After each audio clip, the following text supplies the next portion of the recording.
Hello student, आपका हमारे YouTube channel पर स्वागत है। दोस्तों, आज हम आरपीएससी फर्स्ट ग्रेड जो हिस्ट्री विषय से तैयारी कर रहे हैं, उनके पीजी लेवल का एक टॉपिक है जिसका नाम है चोल चालुक्य पल्लवों का राजनीतिक कला एवं वास्तुकला में योगदान। तो पीजी लेवल के टॉपिक है चोल चालुक्य और पल्लवों का राजनीति और कला और वास्तुकला में क्या क्या योगदान है। तो इन तीनों, जो चोल साम्राज्य है, चालुक्य साम्राज्य है और पल्लव साम्राज्य है, इन तीनों के बारे में हमने पढ़ना है कि राजनीति में क्या योगदान है, कला में क्या योगदान है और वास्तुकला में क्या योगदान है। तो हिस्ट्री विषय से तैयारी करने वाले जितने भी स्टूडेंट हैं, इस चैनल को जरूर सब्सक्राइब करें। आपको बिना किसी कोर्स को लिए हुए और एक बेस्ट जो स्टडी मटेरियल है परीक्षा की दृष्टि से, वो आपको प्राप्त होगा और कम समय में आप अपने विषय की तैयारी को पूरा कर सकते हो। तो चलिए हम बात करते हैं। सबसे पहले हम बात करें चोल साम्राज्य की। सबसे पहले बात करते हैं हम चोल साम्राज्य की। तो चोल साम्राज्य का जो समय काल है वह है 850 ईस्वी से 1279 ईस्वी तक। जो समय है वह चोल साम्राज्य का समय काल है। और इसका राजनीति में क्या योगदान है, सबसे पहला जो पॉइंट है, देखिए, यदि अगर सिलेबस के अकॉर्डिंग यदि आप पढ़ोगे तो आप आसानी से सिलेबस को पूरा कर पाओगे और फास्टली रिवीजन भी कर सकते हो। तो चोल साम्राज्य का राजनीति में क्या योगदान है। चोल साम्राज्य का संस्थापक कौन था? विजयालय चोल था। तो चोल साम्राज्य की जो स्थापना की थी वो किसने की थी? विजयालय चोल ने की थी। और राजा चोल, जिनका शासनकाल 985 ईस्वी से और 1014 ईस्वी तक है, और उनके पुत्र राजेंद्र चोल फर्स्ट, जिनका शासनकाल है 1014 से 1044 ईस्वी, ने चोल साम्राज्य को चरम सीमा तक पहुंचाया। तो पहला क्वेश्चन तो यह है कि चोल साम्राज्य की स्थापना किसने की? विजयालय चोल ने चोल साम्राज्य की स्थापना की। और राजा चोल ने, जिसका समय है 985 से 1014 ईस्वी तक, और उनके पुत्र हैं राजेंद्र चोल 1014 से 1044 ईस्वी तक, ने चोल साम्राज्य जो है उसको, जो उत्कर्ष सीमा है, चरम सीमा है, या सबसे ज्यादा विस्तार है, या आप कह सकते हो कि सबसे अच्छे समय का जो समय है, समय काल है, वहां तक उन्होंने चोल साम्राज्य को पहुंचाया। चोलों ने दक्षिण भारत, श्रीलंका, मालदीव, दक्षिण पूर्वी एशिया के कई हिस्सों पर शासन किया। तो आप यहाँ देख सकते हो कि भाई, भारतीय राजा जो है वो न केवल दक्षिण भारतीय हिस्से पर राज कर रहे थे, आज के जो देश हैं, श्रीलंका है, मालदीव है, दक्षिण पूर्वी एशिया के कई हिस्से हैं, उन पर भी क्या करते थे? राज करते थे। चोल प्रशासन की खासियत है कि राज्य केंद्रीकरण में था, यानी कि केंद्रीय सत्ता बहुत ज्यादा मजबूत थी चोल साम्राज्य में, ये इंपॉर्टेंट है। शक्तिशाली केंद्रीय शासन की वजह से चोल शासकों की राजनीतिक व्यवस्था बहुत ज्यादा मजबूत थी। और आप पढ़ते हो कि जो पंचायती राज है, स्थानीय स्वशासन के अंतर्गत आता है, सबसे पहले दुनिया में स्थानीय स्वशासन का जो परिचय करवाया था वह चोलों ने ही करवाया था। तो उस स्थानीय स्वशासन की अवधारणा चोलों के अधीन महत्वपूर्ण रूप से उभरी। गांव सभाओं गांव ग्राम सभा को और सभा या महासभा के माध्यम से स्थानीय शासन में जनता की भागीदारी होती थी। तो उस समय इस स्थानीय शासन के माध्यम से जो ग्रामीण शासन है वो चलाया जाता था। और ये किसके अंतर्गत होता था? जो केंद्रीय सत्ता, चोल की जो केंद्रीय सत्ता है जो मजबूत थी, उसके अंतर्गत लोकतांत्रिक व्यवस्था लोकल लेवल पर कार्यरत थी, जो और सभा और महासभा के माध्यम से अपना संचालन करती थी गांव का, और जिसे हम स्थानीय स्वशासन कहते हैं। तो स्थानीय स्वशासन का जो सबसे पहले परिचय है वो दुनिया के सामने किसने दिया था? चोल राजाओं ने दिया था। आगे हम बात करें, चोलों का विस्तार साम्राज्य निर्माण की नीति पर आधारित था।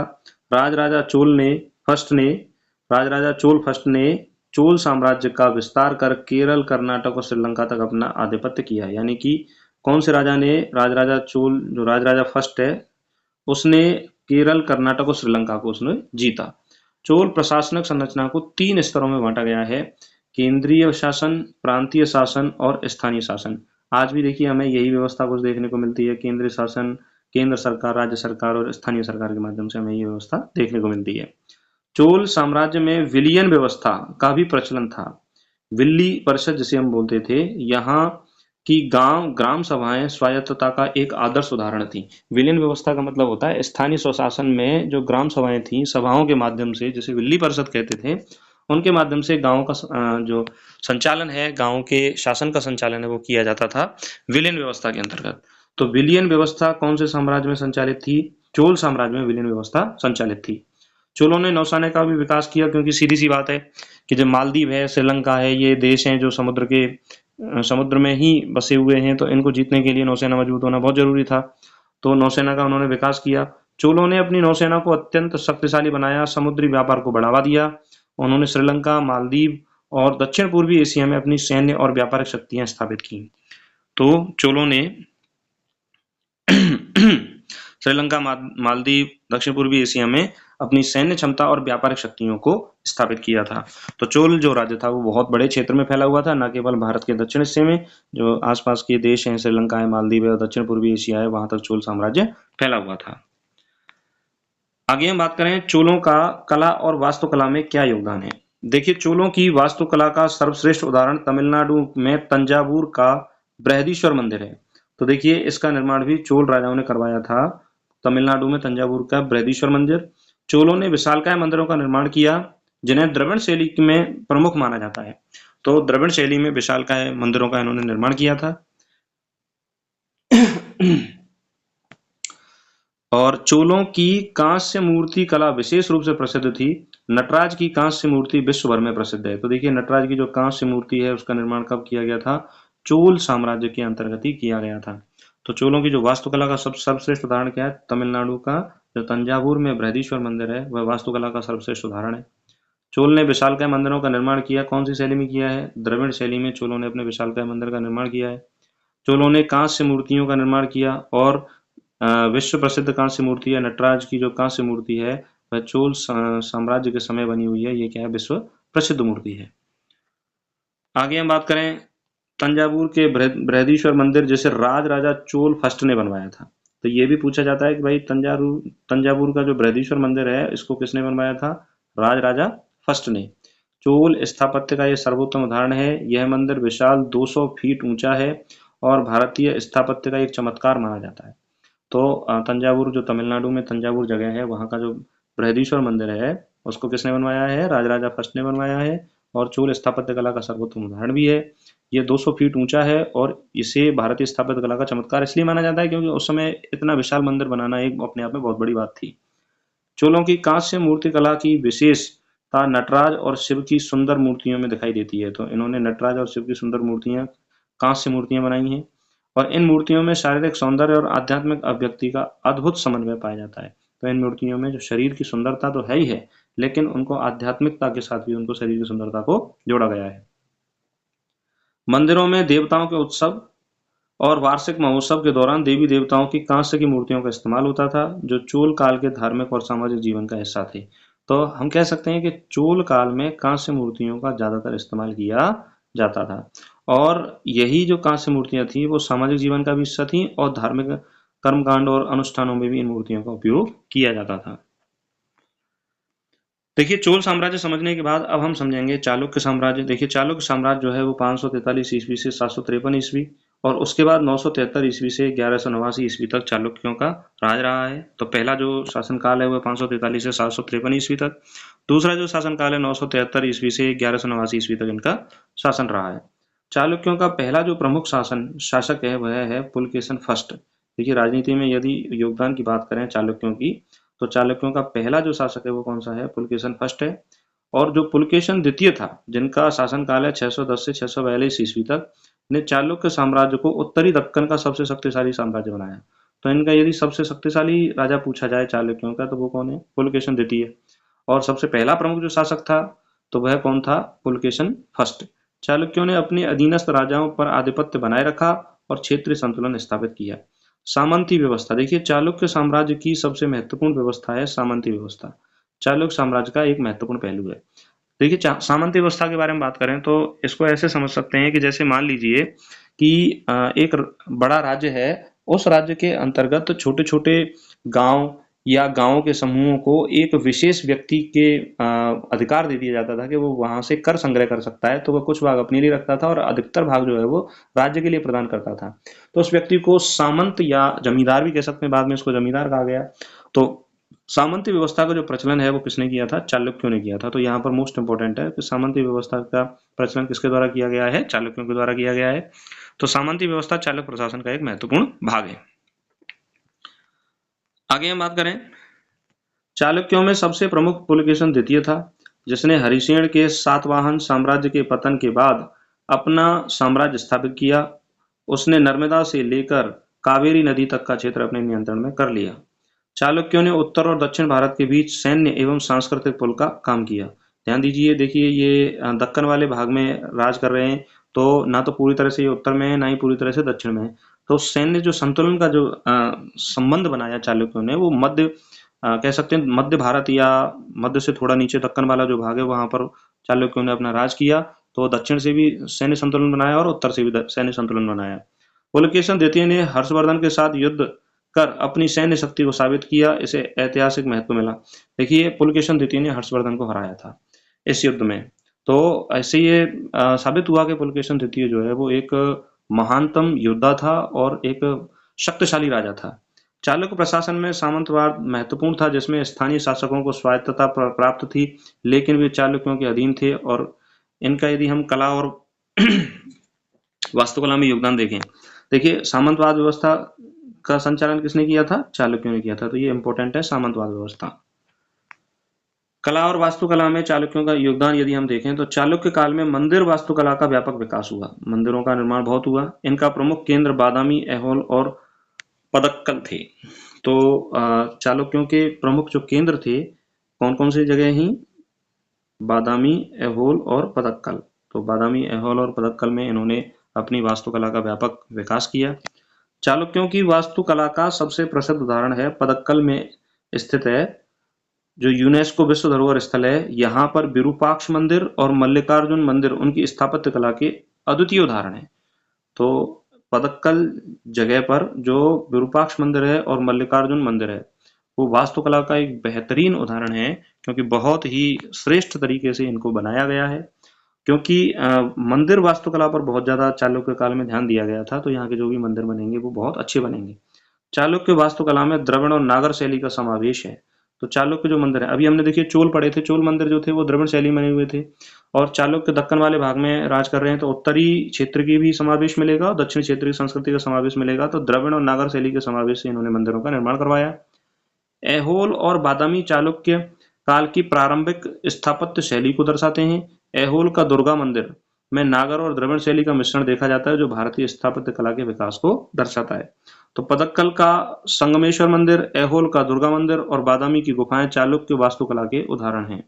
तो यहाँ से पूछा जा सकता है आपसे कि पदक्कल के संगमेश्वर मंदिर, और पदक्कल में ही है आपके विरूपाक्ष मंदिर और मल्लिकार्जुन मंदिर, और ऐहोल का दुर्गा मंदिर और बादामी की जो गुफाएं हैं वो किसके शासनकाल में बनी गई हैं? तो चालुक्यों के शासनकाल में इनका निर्माण किया गया है। चालुक्यों की गुफा में बादामी की गुफाएं प्रसिद्ध हैं, जिनमें हिंदू, जैन और बौद्ध धर्म के देवताओं की मूर्तियां उत्कीर्ण हैं। तो बादामी जो गुफाएं हैं उनमें कौन कौन से धर्म की मूर्तियां हैं, देवताओं की मूर्तियां हैं? हिंदू धर्म, जैन धर्म और बौद्ध धर्म के देवताओं की मूर्तियां हैं। ये गुफाएं चट्टानों को काटकर बनाई गई हैं और इनमें उत्कृष्ट नक्काशी देखी जा सकती है। तो जो बादामी की गुफाएं हैं वो चट्टानों को काटकर बनाई गई हैं और उन चट्टानों में उत्कृष्ट प्रकार की नक्काशी भी की गई है। तो इस तरह से चालुक्यों ने कला और वास्तुकला में अपना योगदान दिया है। और इनके जो प्रमुख मंदिर हैं वह है विरूपाक्ष मंदिर, मल्लिकार्जुन मंदिर, संगमेश्वर मंदिर, दुर्गा मंदिर और बादामी की गुफाएं। आगे हम बात करें पल्लव साम्राज्य की। देखिए, पल्लव साम्राज्य का जो समय काल है वह 275 ईस्वी से 897 ईस्वी तक पल्लव साम्राज्य का समय काल है। पल्लवों ने राजनीति में क्या योगदान दिया, अगर हम इसके बारे में बात करें तो पल्लवों ने दक्षिण भारत के अधिकांश हिस्से पर शासन किया। इनके प्रमुख शासक हैं महेंद्र वर्मन प्रथम, जिनका शासनकाल है 600 से 630 ईस्वी तक, और दूसरे हैं नरसिंह वर्मन प्रथम 630 से 668 ईस्वी तक। तो प्रमुख जो शासक हैं वो कौन कौन से हैं? महेंद्र वर्मन और नरसिंह वर्मन। पल्लवों ने कांचीपुरम को अपनी राजधानी बनाया। ध्यान दीजिए, ये मोस्ट इंपोर्टेंट है। पल्लवों ने किसको राजधानी बनाया? अपनी कांचीपुरम को अपनी राजधानी बनाया, जो धार्मिक और सांस्कृतिक केंद्र बन गया। कांचीपुरम का विकास पल्लवों के अधीन हुआ और इसे मंदिरों का नगर भी कहा जाता है। तो कांचीपुरम में बहुत सारे मंदिरों का निर्माण करवाया पल्लवों ने, और इसीलिए कांचीपुरम को मंदिरों का नगर भी इसको कहते हैं। तो ये पूछा भी जा सकता है आपसे कि वह कौन सी जगह है पल्लव के शासनकाल में जिन्हें मंदिरों का नगर कहा जाता है, तो वो कौन सी है? कांचीपुरम। पल्लवों के शासनकाल में मंदिर निर्माण स्थापत्य कला को नया आयाम मिला, जिसके बाद में चोल और अन्य दक्षिण भारतीय राजवंशों को प्रेरणा मिलती है। तो पल्लवों का जो शासनकाल है, देखिए चोलों से पहले का शासनकाल है, तो इनको प्रेरणा देने का कार्य किसने किया है? पल्लवों ने किया है। और पल्लव शासक नरसिंह वर्मन फर्स्ट ने चालुक्यों के साथ कई सफल युद्ध किए। उनके विजय अभियान में समुद्री व्यापार और नौसेना का भी बहुत विकास हुआ। तो नरसिंह वर्मन जो फर्स्ट है वो शक्तिशाली राजा हैं पल्लवों के, जिन्होंने कई सारे चालुक्य राजाओं को भी हराया था। पल्लवों का शासन अधिकतर केंद्रीकृत था, मतलब केंद्रीय सत्ता मजबूत थी। उन्होंने प्रादेशिक शासकों का स्वायत्तता प्रदान की, जिससे स्थानीय प्रशासन का क्या हुआ, विकास हुआ। तो जो प्रादेशिक छोटे स्तर पर शासन करने वाले जो व्यक्ति थे उनको स्वायत्तता दी और थोड़ा कर टैक्स उनसे लेते रहे, लेकिन वह पल्लव शासन के अधीन ही क्या करते थे, कार्य करते थे। आगे हम बात करें पल्लवों का कला और वास्तुकला में क्या योगदान है। अगर हम बात करें पल्लवों का कला और वास्तुकला में क्या योगदान है, तो पल्लव जो है वो दक्षिण भारत में राज करते हैं। तो पल्लवों की वास्तुकला को प्रारंभिक द्रविड़ शैली के रूप में जाना जाता है, यानी कि जो सबसे पहले द्रविड़ शैली का जो विकास हुआ तो वहां से पल्लवों की वास्तुकला प्रारंभ हुई। महाबलीपुरम में पल्लवों द्वारा निर्मित रथ और गुफा मंदिर विश्व धरोहर स्थल है। तो ये कर्नाटक में स्थित है महाबलीपुरम। इन्होंने पल्लवों ने यहाँ पर रथ मंदिर और गुफा मंदिर का निर्माण करवाया, जो आज विश्व धरोहर है।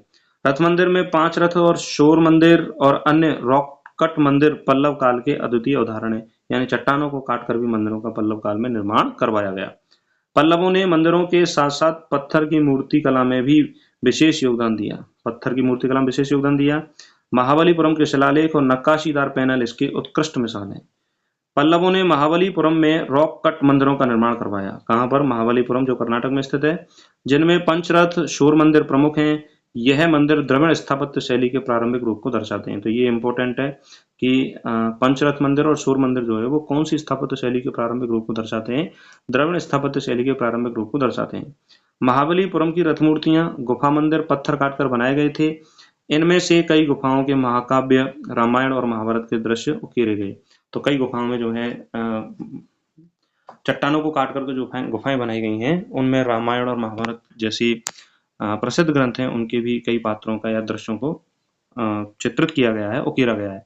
पल्लव काल में गुफा मंदिर और मंडपम की स्थापत्य शैली का विकास हुआ, जिसमें पत्थरों को काटकर मंदिरों को और मूर्तियों का निर्माण किया गया है। तो यहाँ पर यह भी इंपॉर्टेंट है, पल्लवों की विशेषता क्या हो गई?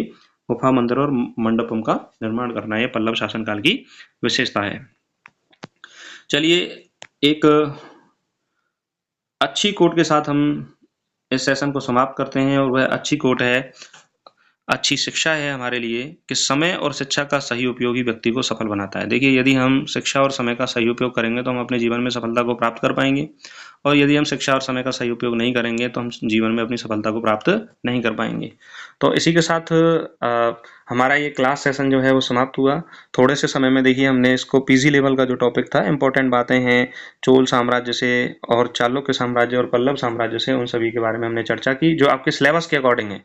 देखिए, वैसे तो पढ़ने के लिए तो बहुत बड़ा पूरा एकदम विवरण हमें पढ़ना पड़ता है, लेकिन सिलेबस में जो जिस तरीके से आपका सिलेबस दिया गया है उसके अकॉर्डिंग यदि हम बात करें तो चोल साम्राज्य, पल्लव साम्राज्य और चालुक्य साम्राज्य के बारे में जो राजनीतिक योगदान क्या है इनका, और कला और स्थापत्य में क्या योगदान है, उनके बारे में हमें सिलेबस में पढ़ना है।